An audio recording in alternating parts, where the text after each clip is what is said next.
Hey, this is Dave DeCamp from antiwar.com. This is anti-war news for Wednesday, December 3rd, 2025.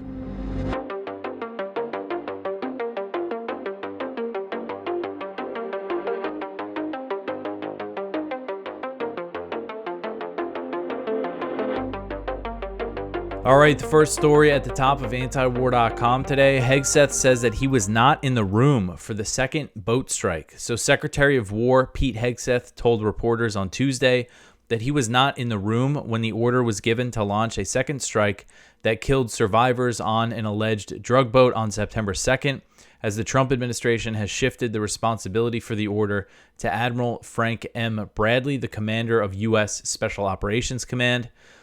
So this is what Hegseth told reporters at a cabinet meeting. He said, quote, "I watched the first strike live. As you can imagine, at the Department of War, we've got a lot of things to do. So I didn't stick around for the hour, 2 hours, whatever, when all the sensitive site exploitation digitally occurs. So I moved on to my next meeting," end quote. The U.S. war chief said that a couple of hours later, he learned that Bradley, who was the commander of JSOC at the time, made the, quote, "correct decision to ultimately sink the boat and eliminate the threat," end quote. He added that it was the right call and that the administration has his back. So, I mean, to me, this really seems like he's throwing this guy under the bus here, saying, oh, I wasn't even in the room. You know, I don't know exactly what happened. And according to the Washington Post report, U.S. military commanders saw two survivors clinging to the burning wreck of the boat and launched a second strike to kill them. So when Hegseth is saying that he eliminated the threat, the so-called threat, were two people on a burning boat, how many miles away from the U.S., off the coast of Venezuela? I mean, it's just completely ridiculous. And Intercept reporter Nick Turse, who first broke the story about that the bombing of this boat on September 2nd involved multiple strikes to kill survivors, something he reported all the way back on September 10th, and his report didn't really get any attention, but this one really has become a big scandal. But anyway, Turse pointed out in a story that he published on Tuesday that bombing survivors of a wrecked boat is against the Pentagon's own law of war manual. So the guide reads, quote, "Persons who have been rendered unconscious or otherwise incapacitated by wounds, sickness, or shipwreck such that they are no longer capable of fighting are hors de combat or out of action. Persons who have been incapacitated by wounds, sickness, or shipwreck are in a helpless state, and it would be dishonorable and inhumane to make them the object of the attack," end quote.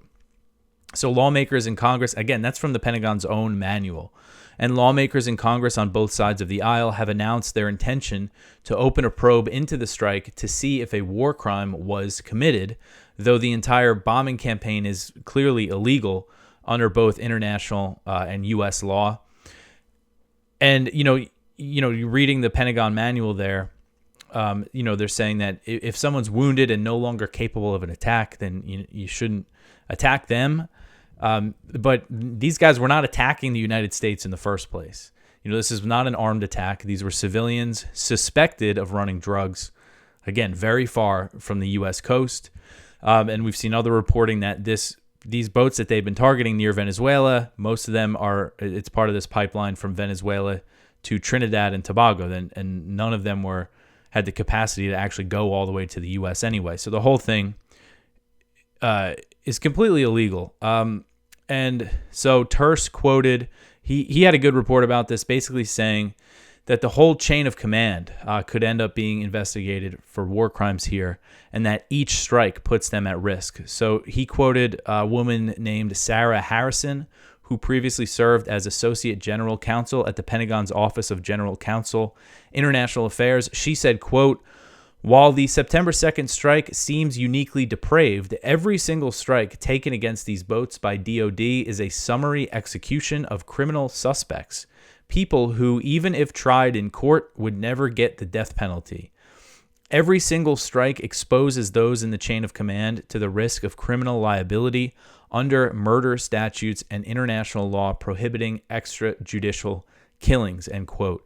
And I would argue that the whole war on terror, this whole policy of assassinating people from the sky is illegal as well, but that has become completely, normalized in the U.S. government, and now they're bringing this closer to home.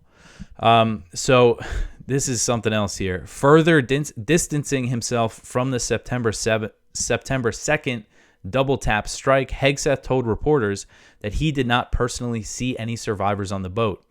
He said, quote, "I did not personally see survivors because the thing was on fire. It was exploded, on fire. You got smoke and you can't see anything. You got digital. This is what is called the fog of war.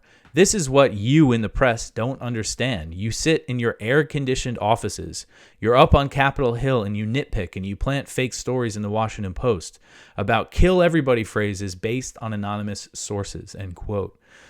I'm sure whatever room he ordered the initial strike in was also air-conditioned. But anyway, so he's still calling the Washington Post story fake, even though they've confirmed that a second strike did in fact occur, that there were survivors that were killed. The White House has confirmed this. It seems like the only thing that he's disputing is this idea that he gave an order to kill everybody on the boat. Senator Rand Paul, who has been very critical of the U.S. bombing campaign against boats in Latin America, ripped into Hegseth over his initial denial of the report. He said, quote, "Secretary Hegseth said he had no knowledge of this, and it did not happen. It was fake news. It didn't happen." And then the next day, from the podium at the White House, are saying it did happen. So either he was lying to us or he's incompetent and didn't know it had happened. Do we think there's any chance that the Secretary of Defense did not know there had been a second strike? So as a country, we're just going to let people lie to us to our face, end quote. So this whole story is not going away. And I think it's going to continue to be trouble for Hegseth. All right, so the next one here, family of victim in drug boat killings files first formal complaint. This article is from The Guardian.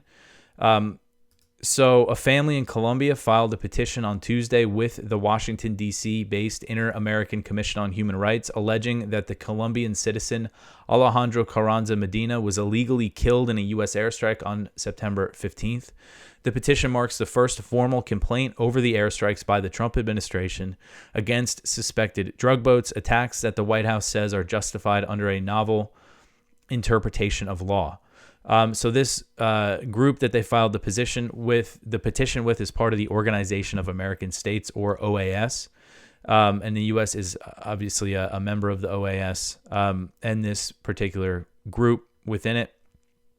So the complaint was filed by Pittsburgh-based human rights lawyer Dan Kovalik.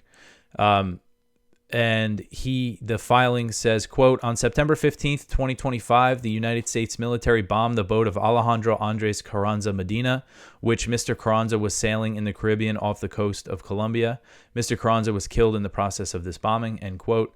And essentially calling it murder, extrajudicial killing, which there's really no argument against these being extrajudicial executions. So this is the first formal complaint about this. And I think this story goes to show that, these are human beings who are being killed here.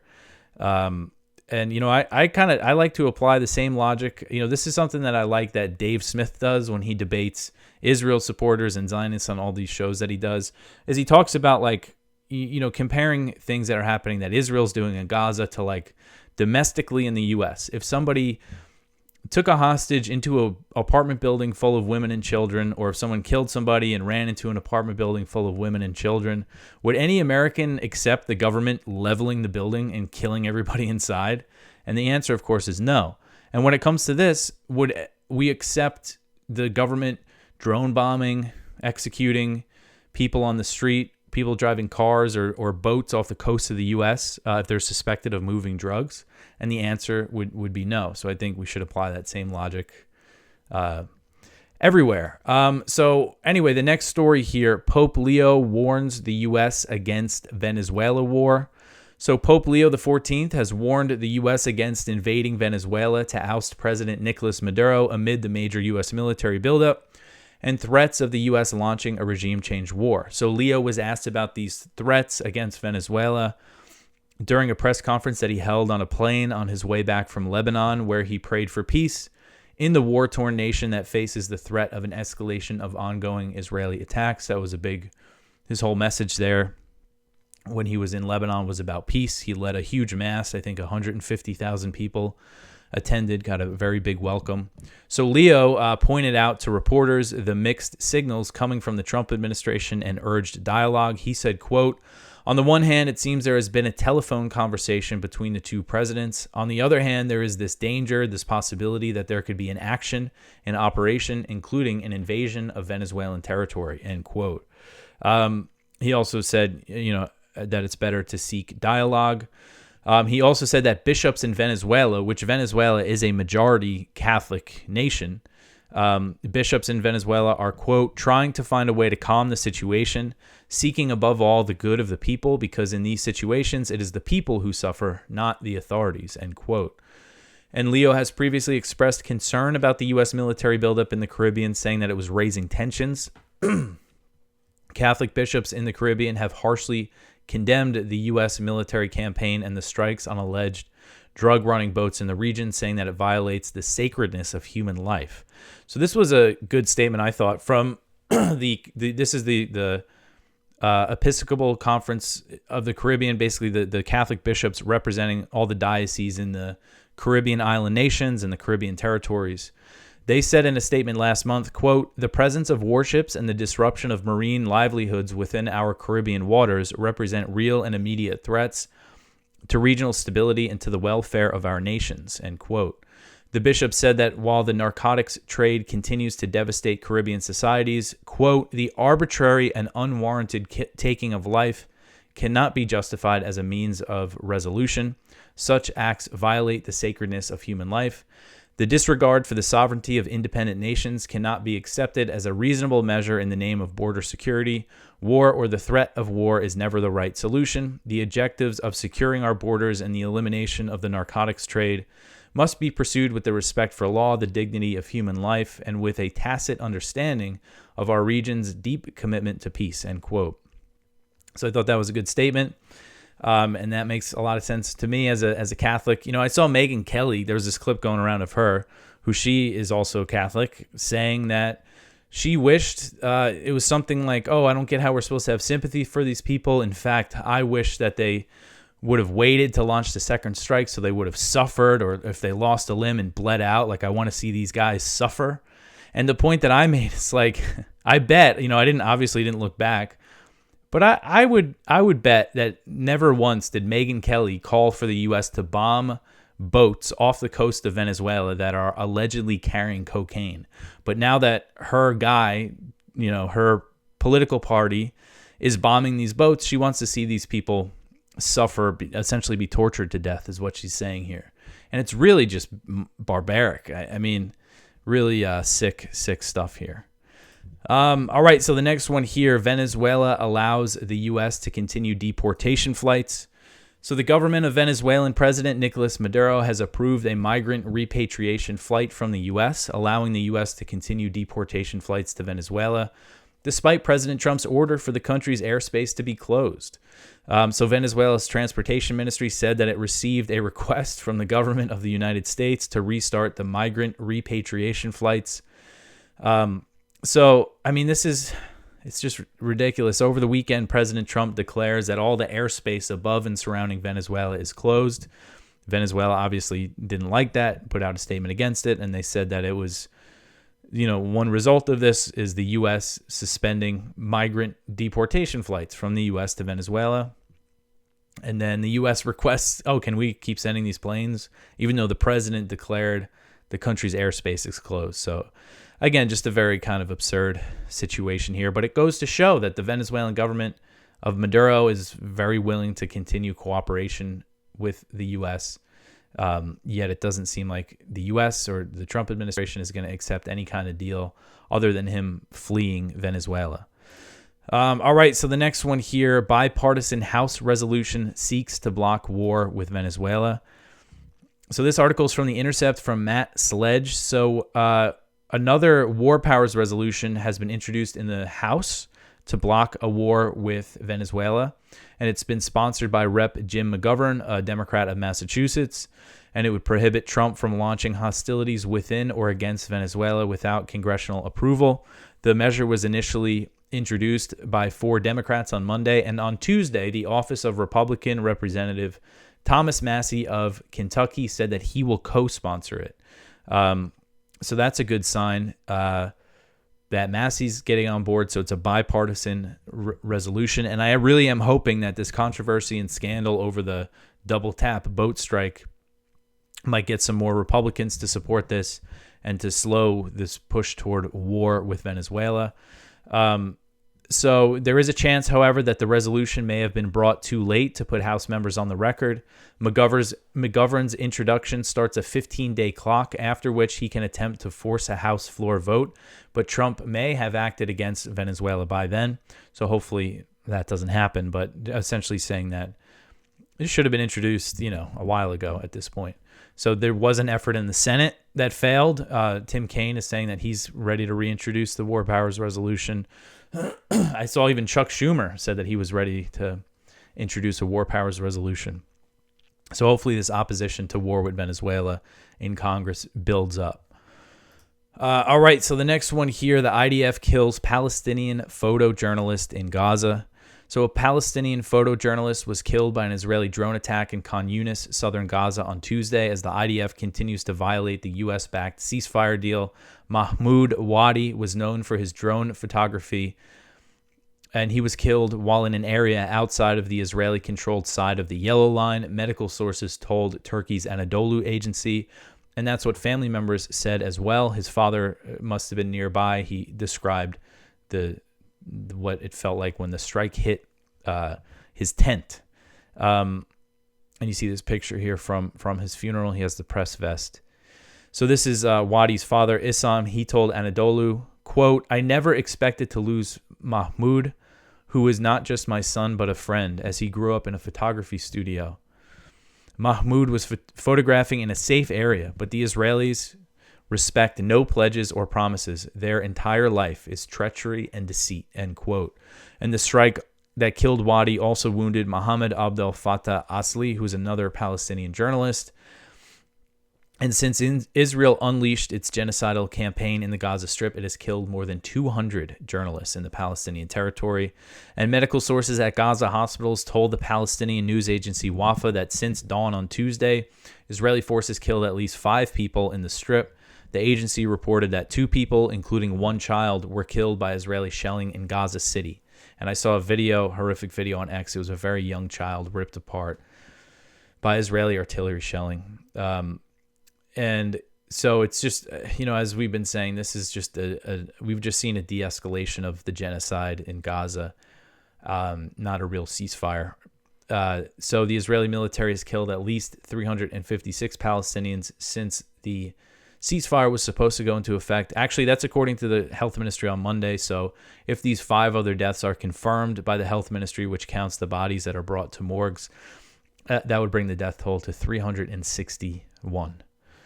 All right, so the next one here, Netanyahu says that a Syria deal is possible, but makes major demands. So this article is from Jason Ditz. So just a week after Israeli Defense Minister Israel Katz ruled out any peace deal with Syria, and after Trump issued a statement warning Israel against interfering in Syria's prosperity, Prime Minister Benjamin Netanyahu has declared that a deal with Syria is possible, but he's making really just ridiculous demands here. He wants the full demilitarization of the area stretching from Damascus to Mount Hermon, and what was once the demilitarized zone between Syria and the Israeli-occupied side of the Golan Heights.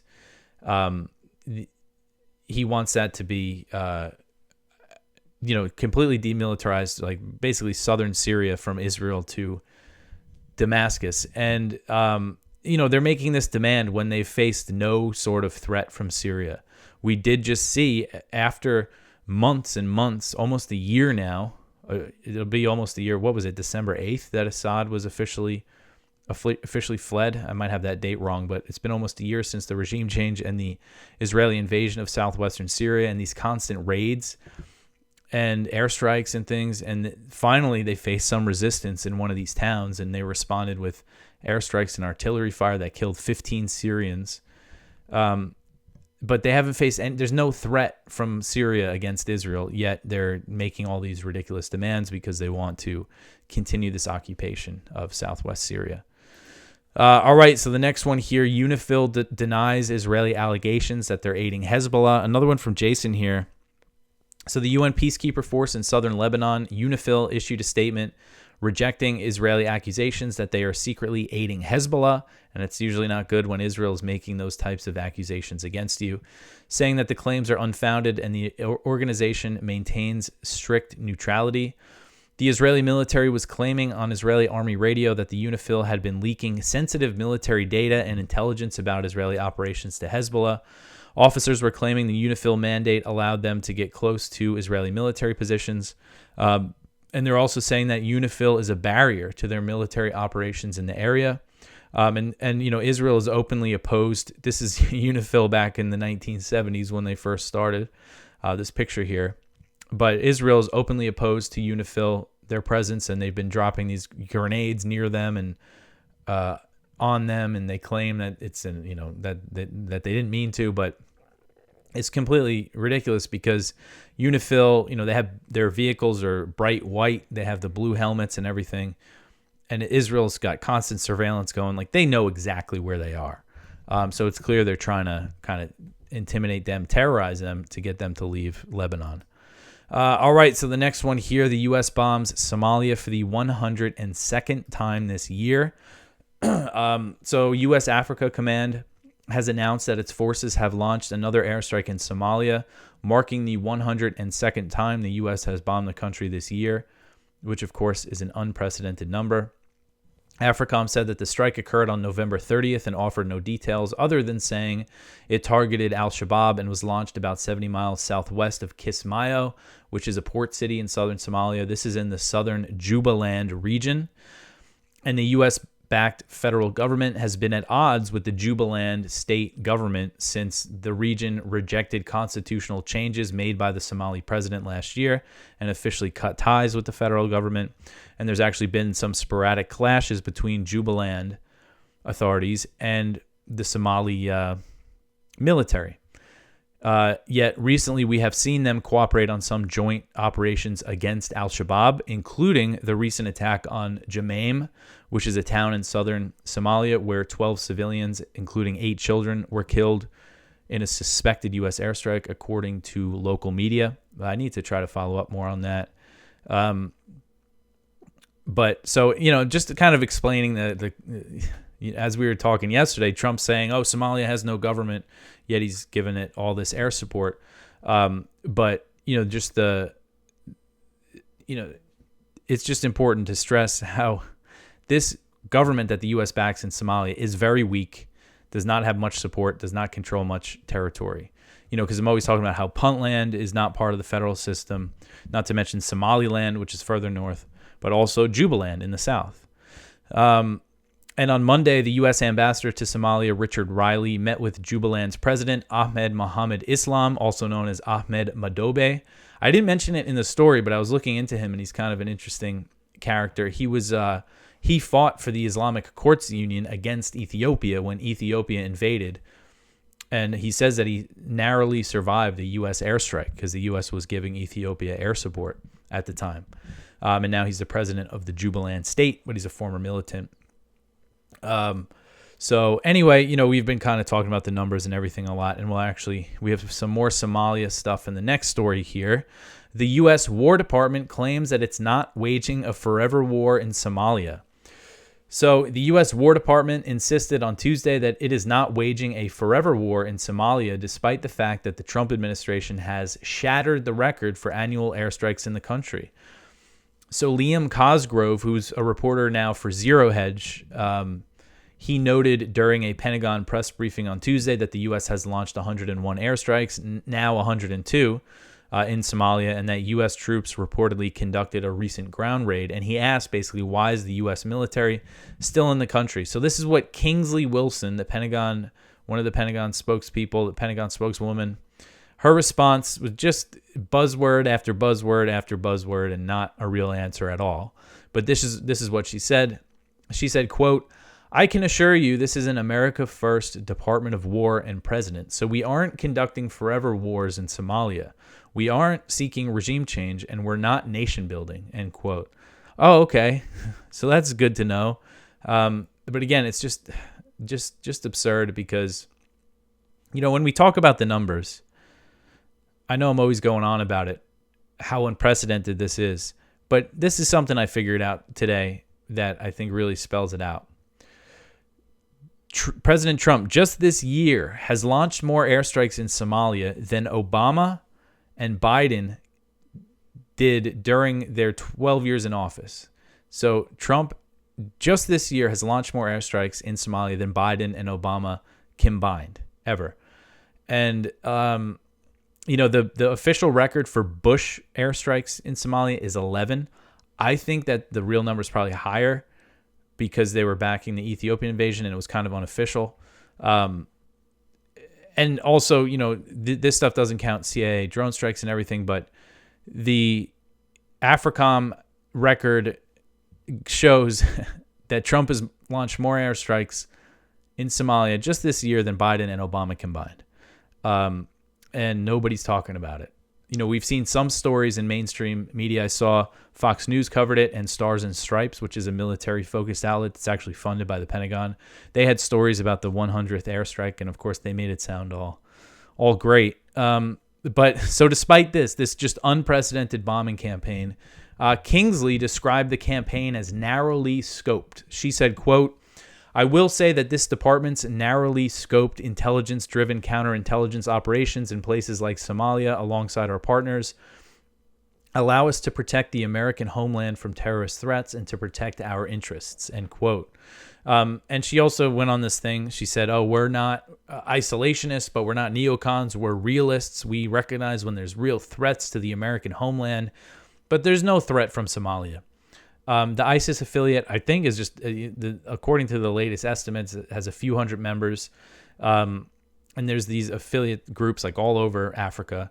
Al-Shabaab, it's widely believed by, people that fancy themselves as experts on Somalia that Al-Shabaab does not have global ambitions at this point. And we have seen them conduct attacks, terrorist attacks in other African countries, but the common thread is that they were all countries fighting against them.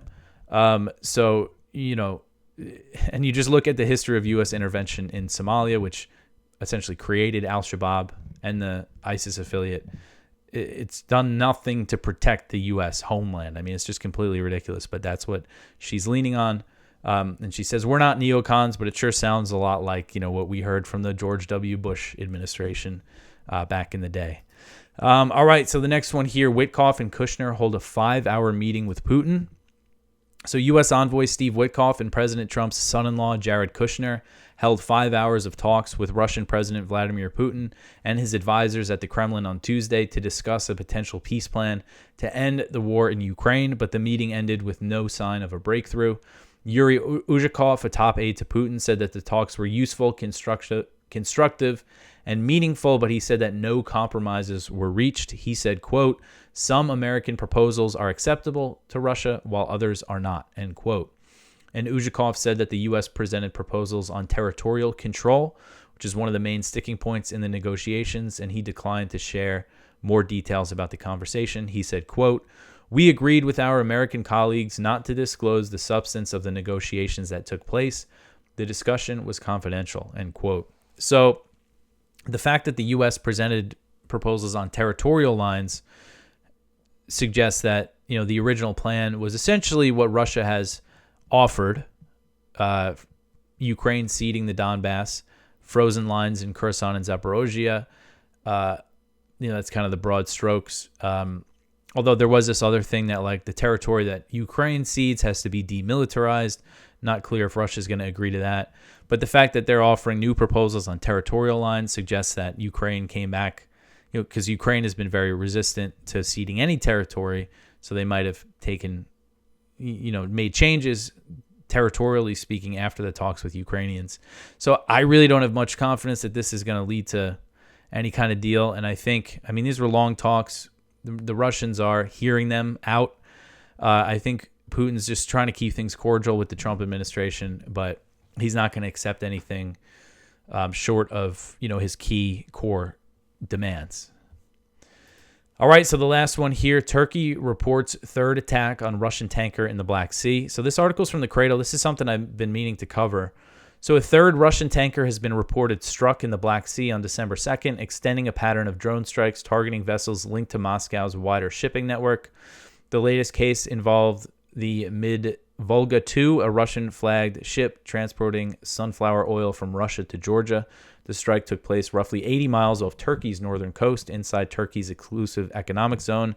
So near Turkey. So this is very far from Russia and Ukraine in the Black Sea. And Turkey has been condemning these escalations. And I think it's clear, who would be conducting sabotage attacks against Russian oil tankers in the Black Sea.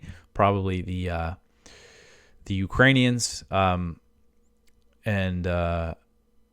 There was Ukrainian drones hit two sanctioned tankers, two tankers that were under, that are under U.S. and Western sanctions for transporting Russian oil.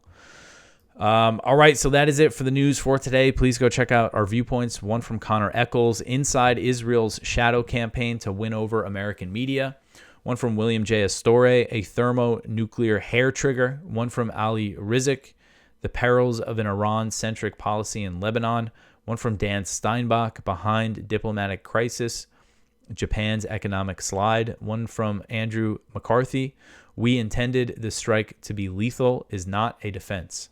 So please go check all that stuff out. Go read our blog. Go visit antiwar.com. Like, subscribe, comment to the show. And please follow us on social media. All that stuff I always say. I will be back tomorrow with some more news. Thanks for listening.